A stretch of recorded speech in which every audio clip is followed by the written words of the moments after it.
కుస్తీ కళ్యాణి సోమవారం నుండి శనివారం వరకు సాయంత్రం 6:30 మన సన్ జెమినీలో. ఆ మాట అనడానికి కూడా నాకు నోరు రావట్లేదు.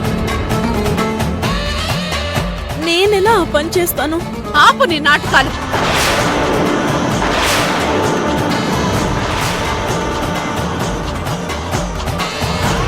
నువ్వు ఇంత చెప్తున్నా నీ కళ్ళల్లో నాకు అబద్ధమే కనిపిస్తోంది.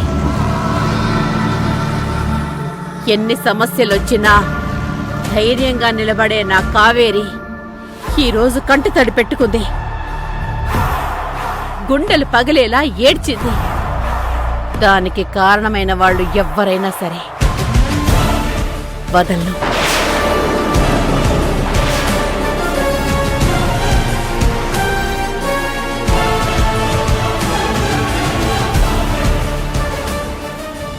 అమ్మా, గెలిచింది మనం. పండగ చేసుకోవాల్సింది, వార్నింగ్లు ఇవ్వాల్సింది మనమే. కానీ ఈ రుక్మిణి ఏంటి మనకి వార్నింగ్లు ఇస్తుంది? ఇవ్వని. ప్రస్తుతం తను మనల్ని ఏమీ చేయలేదు. దేవుడు కూడా మన వైపే ఉన్నాడు. అందుకే గెలుస్తున్నాం. పద, మిగతా కార్యక్రమాలు చూద్దాం.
కావేరి, ఈ బొమ్మ స్పెషాలిటీ ఏంటో తెలుసా?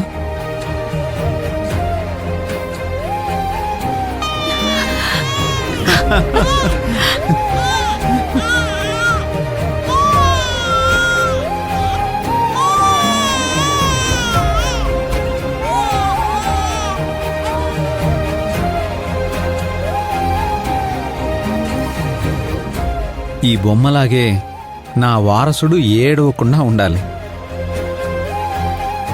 అందుకోసం నువ్వు వాడికి ఏం లంచం ఇస్తావో నాకు తెలీదు.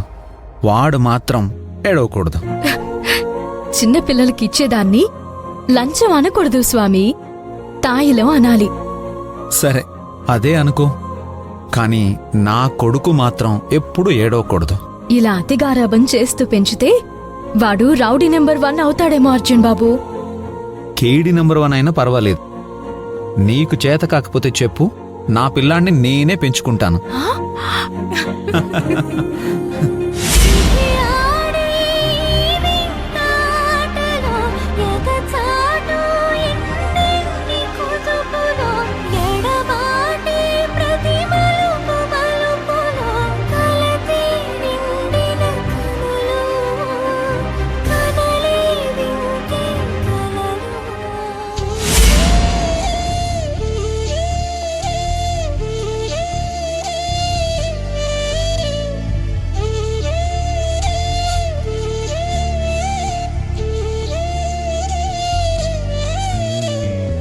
కావేరి, మన బిడ్డని ఏడవనివ్వకు అని చెప్పాను.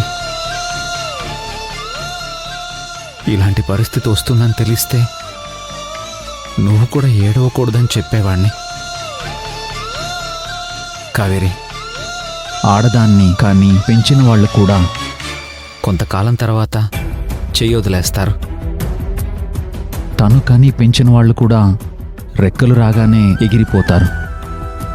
కడదాకా కలిసి ఉండేది భర్తే.